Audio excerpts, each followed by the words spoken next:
Бүгін қыркүйектің 10-ы сынып жұмысы. Жаңа тақырыбымыз күлтегін жыры, ассонанс және аллитерация.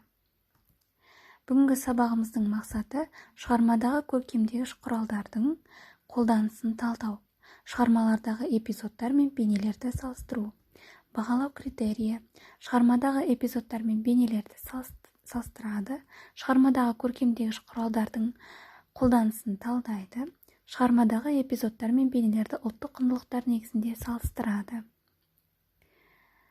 Бүгінгі жаңа тақырыбымыздың көркемдегіш құралдарына келсек. Аллитерация деп отырғанымыз поэзияда да, прозада да бірыңғай дауыссыз дыбыстардың қайталануы. Мысалы, толқынды толқын қуады, толқыннан толқын туады деген Мағжан Жұмабаевтың өлеңін алсақ, мұндағы бастапқы әріптері т деген дауыссыз дыбыстың қайталануынан болып тұр. Ал ассонанс бұл латын тілінен аударғанда үйлесім деген мағынаны білдіреді. Бұл өлеңде де, прозада да бірыңғай дауысты дыбыстардың қайталануы арқылы жасалады. Мысалы, Жиенбет жыраудың еңсегей бойлы ер есім. Есім сені есірткен, есіл менің кеңесім дейді.